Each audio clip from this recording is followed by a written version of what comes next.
Улуусуң кыргыз, бийиксиң сен кыргыз. Сага жете албай аткан элдер болгон болсо, сен аларды окшоп, аларга теңелем дебе кыргыз. Сен бийик болгонсуң да. Сен кишини бала туулса, кызбы, уулбу, ага карабастан бул деген өтө чоң кубаныч, сүйүнүч болгон. Карап көргүлө.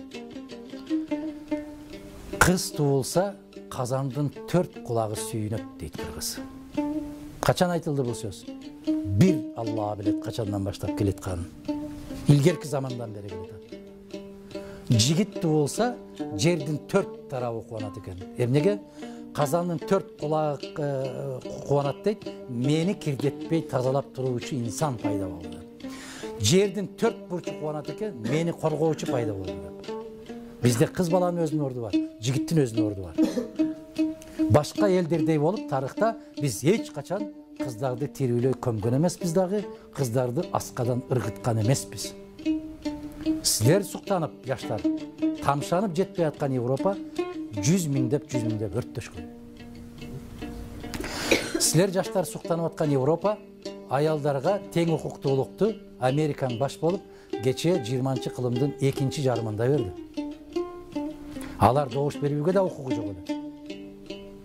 Чөнтасыңар? Адам катары эсептелбейт эле.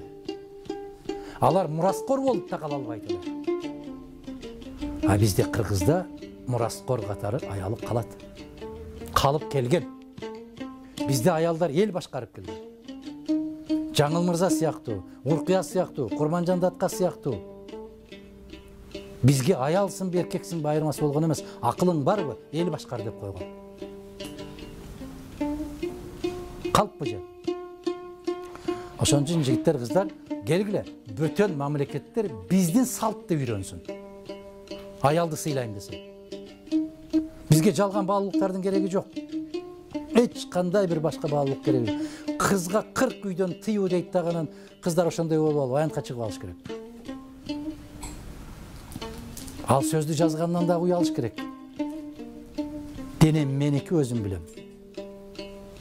А бирөө кол салып атабы. Кандай дейсиңер? Биринчи денени жашыр.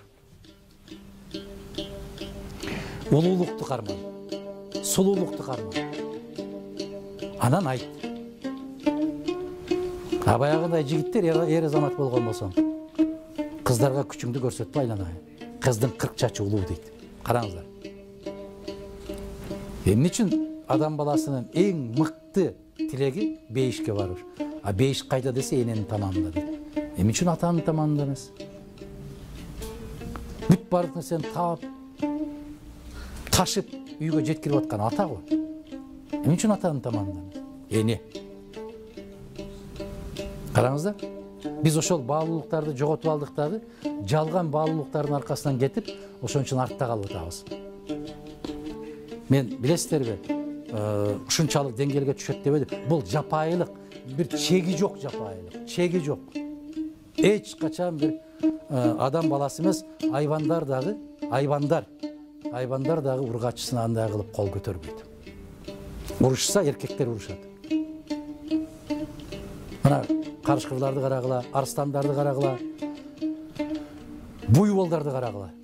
Эч качан аял кишиге мүйүз да, бут дагы, тиш дагы салбайт.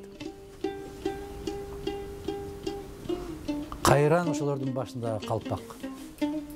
Кор болгон калпак.